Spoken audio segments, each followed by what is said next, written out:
Nós continuamos a meditação, deste capítulo 6 do Evangelho de São João, capítulo que vai desembocar no discurso do pão da vida e então na Eucaristia. Nós continuamos neste capítulo, pois o Senhor quer alimentar o seu povo. E aquela multidão que no princípio foi atrás de Jesus por causa da palavra dele, por causa dos seus ensinamentos, agora vai atrás de Jesus por causa do pão, por causa do alimento que eles receberam.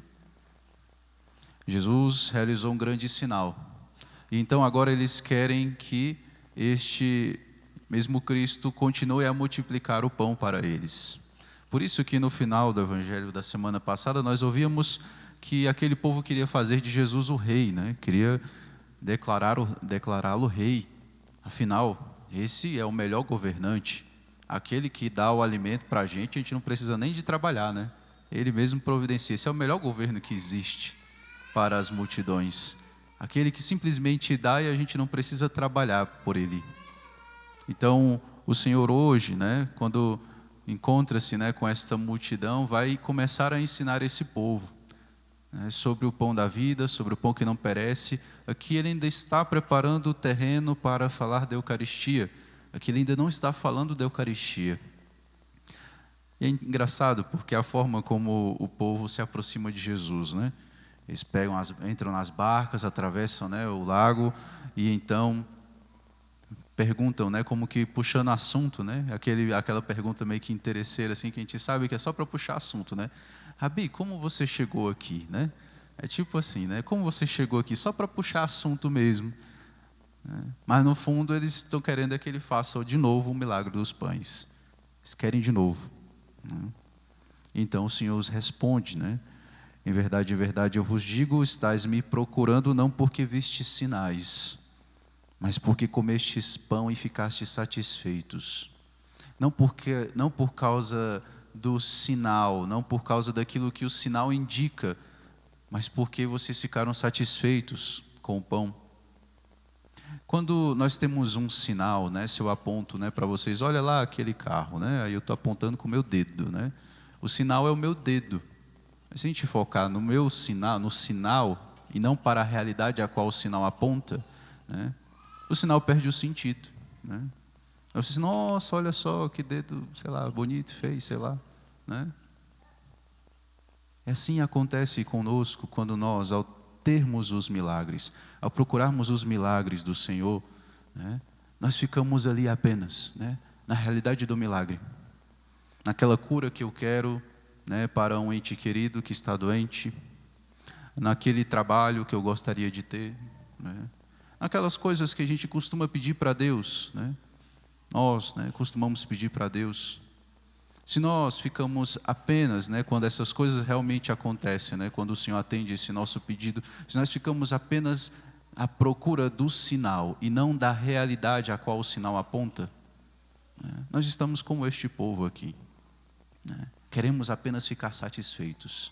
Como dizia São Paulo, o Deus dessa gente é o estômago. Falava isso dos pagãos, O Deus dessa gente é o estômago.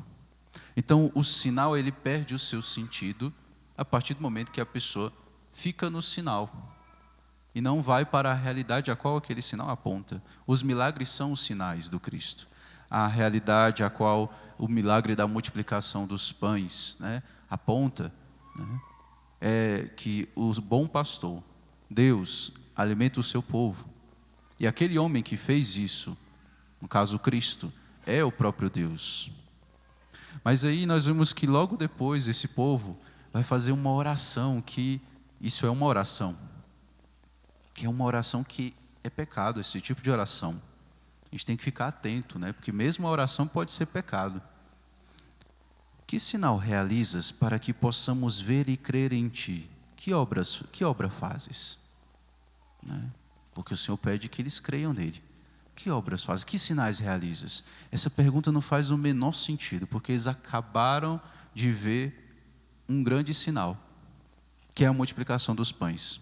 Eles mesmos falavam, este é o profeta que devia vir ao mundo.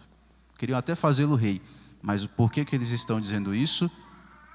Ah, que sinal fazes? Então, multiplica o pão de novo. Porque eles querem que o Senhor multiplique novamente os pães. Porque eles querem saciar-se de novo, né? Então, essa oração, ela é uma espécie de tentação, né? É como quando o diabo no deserto diz para Jesus: se és o Filho de Deus, transforma essas pedras em pães. Veja que nós podemos fazer muitas vezes esse tipo de oração. Mas não é o Senhor, então olha, faz isso aqui que eu estou pedindo, que eu estou falando, e eu vou acreditar. Se tal coisa acontecer, eu vou acreditar, né? Está escrito: não tentarás o Senhor teu Deus. Não tentarás o Senhor teu Deus. Porque nós, católicos, nós não queremos, nós não temos a pretensão jamais de controlar o sagrado, de controlar o mistério, de controlar Deus. Isso acontece em outras religiões, né? Aqui nós estamos e nós rezamos para nos conformar nossa vontade à vontade de Deus. Podemos pedir algumas coisas? Podemos. Mas sempre, seja feita a tua vontade. É assim. Nós não tentamos o Senhor para que Ele faça as coisas. Por favor, Deusinho, eu sou tão legalzinho, será que o Senhor não pode fazer só isso aqui para mim, não? Né? Às vezes a gente vai se comportando assim, né? A gente quer manipular, a gente quer controlar, né? Mas eu rezo tanto, mas eu faço isso, mas eu dou a oferta, mas isso acontece, e eu sou um bom católico, né? Será que não dá para fazer uma coisa que eu estou pedindo? Eu só quero isso aqui, essa única coisa. O Senhor não vai fazer, né? Percebe com que espírito muitas vezes nós podemos nos aproximar do Senhor na oração? No candomblé, nessas religiões, né, pagãs, né, é assim que acontece, né? Você não chega lá e o Pai de Santo vai dizer: vamos ver aqui qual é a vontade de Deus. Não, o que você quer? O que você quer? Porque dependendo do que você quer, a gente vai para tal ou tal, para um ou outro orixá, né? Porque cada um tem um departamento, né? Então, se você quer riqueza, se você quer isso, quer aquilo, quer fama, sei lá, quer o emprego, não sei, a cura de alguma coisa, então tem o departamento, né? Tem um orixá lá para cada coisa, e aí você vai não se conformar à vontade lá daquele orixá, não, você vai fazer algo para que aquilo ali aconteça. Aí por isso tem essas oferendas aí, né, no meio da rua, essas coisas todas, porque eu quero controlar o mistério. E nós chamamos isso de magia. Essa é a diferença. Nós, católicos, nos curvamos diante do sagrado, diante de Deus. Nós não controlamos. Nós não temos a pretensão de controlar. Nessas outras religiões, há essa pretensão de controlar, né? Então isso é magia, né? É magia. Então, não façamos esse tipo de oração. Não tentemos o Senhor com as nossas orações, né? E qual é a obra de Deus? Porque isso é importante, né? Mas esforçai-vos, não pelo alimento que se perde, mas pelo alimento que permanece até a vida eterna. Esforçai-vos, né? Em grego, traduzindo mais literalmente, está obrai-vos, ou seja, trabalhai, obrai, não pelo alimento que se perde, mas por aquele que permanece. Então, este povo faz a pergunta que é importantíssima. Essa pergunta é muito boa. O que devemos fazer para realizar as obras de Deus? O que eu devo fazer para fazer a vontade de Deus, para realizar as obras de Deus? E o Senhor responde, né? A obra de Deus é que acrediteis naquele que Ele enviou. Veja, a obra de Deus, Ele não chegou e falou assim: olha, a obra de Deus é dar comida para os pobres. A obra de Deus, né, é alimentar ali os famintos, né? A obra de Deus, Ele não falou ainda daquelas obras de misericórdia, que são as obras de Deus, sim. Mas antes de tudo, antes de sair para anunciar, antes de sair para realizar, para fazer a caridade, a obra de Deus é que acrediteis naquele que Ele enviou. Sem fé você não vai fazer a obra de Deus, né? Como falava semana passada, você pode fazer filantropia, vai ser uma coisa muito bonitinha, né? O mundo vai até aplaudir, vai ser: nossa, como você é legal, né? Vai fazer filantropia. E não estou dizendo que isso é mal, né? Não estou nem zombando, não. É uma coisa boa, né? Mas nós que somos católicos não fazemos filantropia. Nós somos chamados a amar como o Senhor nos amou. E nós só vamos fazer isso se nós tivermos fé. Se nós acreditarmos, né, que Ele é Deus. Acreditarmos em Jesus. Essa fé deve ser uma fé viva. Não é simplesmente uma coisa intelectual. Não é? Que a igreja ensinou, então tá, eu acredito. Muito bem, é isso mesmo. Né? Mas a fé é uma fé viva. E a fé deve me fazer ser capaz de ver uma verdade. Então, essa obra, ela é necessária. Essa obra começa na oração. De novo, a oração, você vai falar da oração, né, padre? Pois é, de novo. A oração, a oração, a oração. Porque sem oração a gente não faz nada. Sem mim nada podeis fazer. E sem oração nós não nos unimos ao Senhor. E qual é a obra de fé no caso? Aqui, esse ato de fé que o Senhor pede de nós. Esse ato de fé acontece de forma muito concreta, né? Padre, você ouviu falando de oração, como é que é essa oração? É o texto? Não é eu estou falando do texto. Né? São as ladainhas? Não, não são. A oração que fala, aquilo que Santa Teresa d'Ávila falava, né? Das almas que se decidiam já a buscar a santidade. Você decidiu-se a buscar a santidade, comece a meditar. Meditação. Né? Nós temos as orações vocais, né? Ave Marias, Pai Nossos, textos, isso aí vai acompanhar a gente a vida toda, até o final. Né? Mas para nós começarmos o progresso realmente espiritual, o caminho de perfeição, né? Que os santos falam, que Teresa fala, né? Precisamos começar a meditar. E como é que eu vou fazer isso, padre? Isso aí já não é uma tarefa muito fácil, não dá para eu explicar tudo na homilia sobre meditação. Mas basicamente, né? Pegue ali uma via sacra, uma boa via sacra, uma boa meditação, né? Sei lá, do Papa Bento XVI, ou de algum santo, né? Medite. O que é meditar? É colocar a sua inteligência para refletir sobre aquele texto, sobre aquela verdade. Qual verdade? Que Deus morreu na cruz por mim, que Ele me amou por primeiro, que Ele me amou desse jeito, né? Que Ele desceu do céu, e quão grande foi essa descida, Ele que é infinitamente maior do que eu, Ele desceu e me amou. Essa verdade simples, que se eu digo agora para você, Deus te ama, como às vezes as pessoas saem, né, de porta em porta dizendo, Deus te ama, isso não afeta a pessoa, não afeta. É preciso que ela coloque a inteligência, né, para meditar em cima de um mistério. A cruz, né? A cruz, por exemplo. Né? Aquele horto das oliveiras onde Ele suou sangue por causa de mim. Por causa de mim.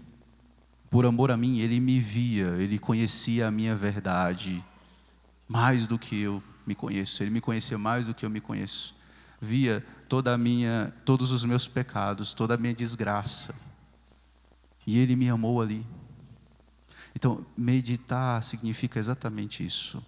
Colocar a inteligência para trabalhar em cima daquela verdade. E fica lá, e vai rondando. Até que essa verdade, até que pela tua fé católica, né, essa verdade ela vai se iluminar de um jeito único. Como se fosse a primeira vez que você tivesse ouvido Deus te ama. E você realmente entendesse o que significa isso. Então essa verdade, ela ilumina lá na tua alma. E ela te convida a amá-la. Isso é um ato de fé. Por que tantas pessoas choram quando vão assistir lá aquele filme da Paixão de Cristo, Mel Gibson? Porque foi feito de tal maneira que a gente vê.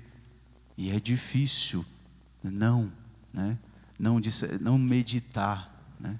É difícil você ver aquele filme e não meditar sobre a paixão.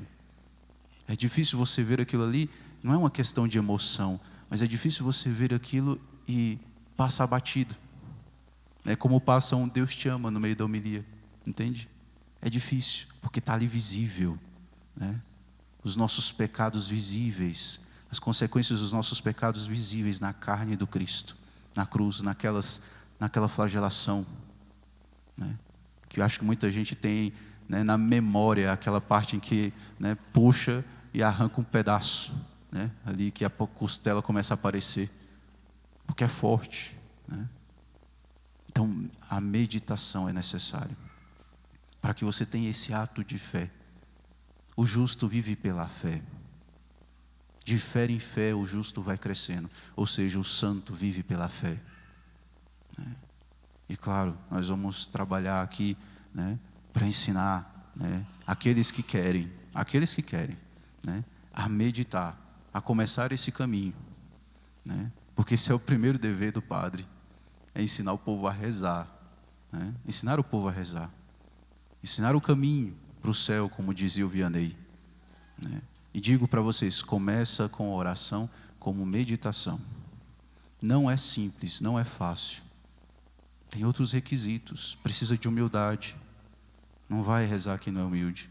Precisa de desapego às coisas desse mundo, às coisas criadas. Se sua alma está muito apegada às coisas, na hora que você sentar para rezar, para fazer a obra de Deus aqui, do Evangelho, né, a sua alma vai querer fazer outra obra, vai querer fazer a obra do mundo. Ah, não, vamos tomar um açaí que é melhor. Vamos fazer outra coisa. Não, nossa, está tedioso aqui, ficar parado aqui em silêncio, sobre esse mesmo texto aqui, entendeu? E não vai adiantar rezar também se não tiver o amor fraterno. Se essa oração não, né, desembocar na caridade. Se não fazer a gente mudar nem um pouquinho, né, como eu costumo dizer. Porque quando eu vejo essa verdade na meditação, ela me convida a amá-lo, né, me chama. Eu vejo quanto o Senhor me amou. Eu quero corresponder a esse amor. E a forma como eu vou corresponder a esse amor, Ele mesmo disse, no próximo. Naquele teu próximo, mais difícil. E aos poucos a alma vai percebendo que essa verdade é uma pessoa. E que essa verdade é o próprio Cristo, que está aqui na nossa alma, no nosso coração, sempre a nos falar. Mas nós que somos barulhentos não escutamos.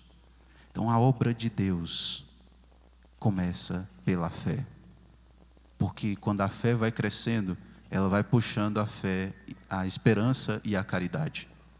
E uma vez que isto cresce, a gente começa a dar frutos.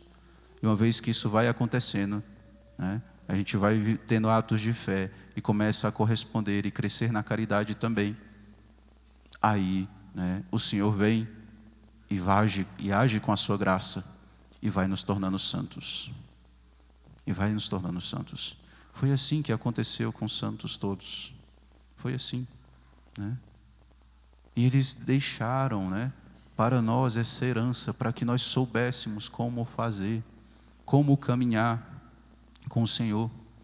Tem um calhamaçozinho, né, de um livro chamado Compêndio de Teologia Cética e Mística. Existe uma mística católica, né, que foi, né, sendo gerada pelos séculos, através dos santos, da vivência dos santos, de como eles alcançaram aquela união com Deus, e isso está ao nosso alcance, isso não é coisa só de monge, de padre, de freira, não, está ao alcance de todos, a santidade é para todos, né? É preciso apenas que nós queiramos fazer a obra de Deus, e não simplesmente nos alimentarmos com os seus milagres, e não simplesmente nos alimentarmos com as moções do Espírito, né? Não simplesmente nos alimentarmos com sentimentalismo. Isso está ao nosso alcance. E o Senhor diz aqui, né, é meu Pai que vos dá o verdadeiro pão do céu. Senhor, dá-nos sempre deste pão. E então o Senhor responde, eu sou o pão da vida. Quem vem a mim não terá mais fome, e quem crê em mim nunca mais terá sede. Quem crê, a fé. Aquele que se alimenta de fé em fé, ele estará plenamente saciado, sempre. Aquele que vai alimentando o seu espírito com esses atos de fé. É isto, né, esse pão da vida. Quando ele diz eu sou o pão da vida, ele é essa verdade, né, que você vai encontrar na oração e na meditação. E aos poucos isso vai iluminar o teu interior. E os afetos irão quase como que automaticamente. E aí a gente vai passando para a oração afetiva. Mas isso já é outra história. Já é um outro tipo de oração mais para frente. Mas tudo começa com a meditação, com a oração. Então, diariamente, pegue lá, né, uma via sacra. Não precisa ser só na sexta-feira, não. Né? Pegue lá uma via sacra, um texto bom da via sacra, né? Pega um texto bom, tá? Às vezes da campanha da fraternidade não é bom, não. Falo mesmo, né? Não é bom mesmo, não. Né? Para oração não é, não. Então, pega lá Bento XVI, não sei, de algum outro santo, né? Ou a imitação de Cristo. E medita um pouco, né? Essas verdades sublimes. Deus que se encarnou, né? A descida de Deus.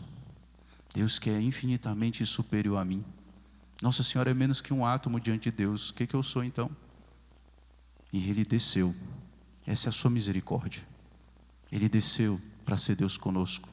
E Ele desceu ainda mais para ser alimento para nós. Que nós, né, possamos, né, crescer na fé. Obrar, né? Obrar as coisas de Deus. Louvado seja nosso Senhor Jesus Cristo.